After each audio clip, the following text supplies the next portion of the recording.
自从创世纪初宇宙诞生的那一刻起，代表地狱的恶魔便想与天堂掰一掰手腕，而这一等就是6000年。现如今加百列离奇失踪，天堂与地狱都在抓捕他。颇有野心的沙克斯想借此名义攻打拉斐尔的书店，挑起天堂与地狱的战争，顺便抓住加百列，在他的主子撒旦那里邀功。We are going to earth, to London, to storm a bookshelf.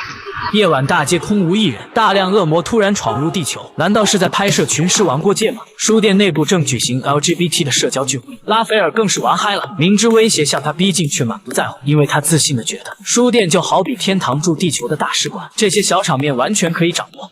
I think you're overestimating how much trouble we're actually in. 结果下一秒就啪啪的打脸，如果60秒内不交出加百列，沙克斯便会毫不顾忌的赶尽杀绝。得知对方的来意，加百列便要牺牲自己换大家安全。失忆的加百列的确与以往不太一样，不过他还没搞清形势，之前他的气息被奇迹隐藏，就算他亲爹来了也不一定能认出他。果真逗逼的加百列被认成冒牌货。无奈克劳利说了一大堆地狱的规定，唬得沙克斯一愣一愣的。最后他同意先让屋内的人类撤离。I just made up a rule that is stupid to check. I'm getting the humans out of here and then I'm coming back. I won't leave you on your own. 送走人类后，他猛然发现角落有个小天使在吃瓜。讽刺的是，恶魔克劳利进去找天使报警，面对这种局面，小天使也不敢管。见他吞吞吐吐，克劳利便改口说是逮捕自己。等到了天堂，克劳利就不认账，吵着要去档案库。虽然小天使脑子不好使，却看出克劳利这身衣服是个显眼包，往往最危险的地方最安全。米迦勒与克劳利擦肩而过，竟没有半点怀疑。其实克劳利潜入档案库，就是想看加百列为什么会失忆，到底是谁抹除了他的记忆。可小天使级别不够，不能越级观看大天使的档案，于是克劳利只好亲自出手，毕竟他从前也是个天使。How she do that? I haven't always been a demon, and they never changed their passwords.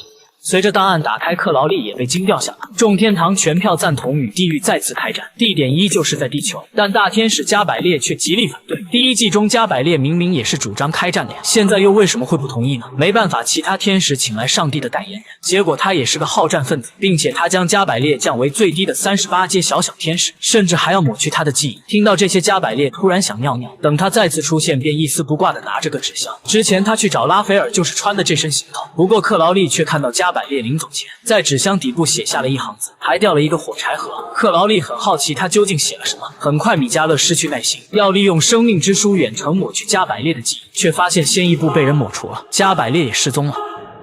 I think we've struck gold.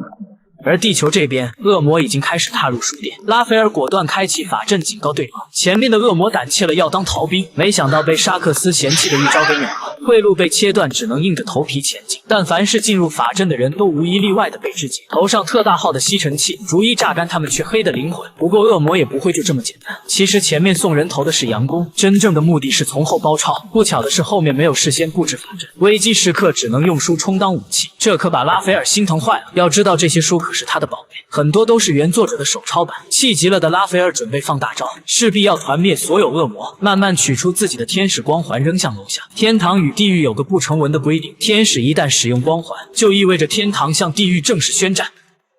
And they've just started a war. 在天堂的克劳利也听到号角被吹响，此刻他的处境有些不乐观呀。紧接着天堂与地狱的高层齐聚，当得知开战只是个乌龙，天堂与地狱都失望透顶。克劳利想起纸箱底部的那行字，上面写着我在苍蝇里，难道是加百列的记忆在苍蝇里吗？就连加百列自己也懵逼，而唯一能操控苍蝇的只有地狱大公爵别西卜，他又和加百列有什么关系？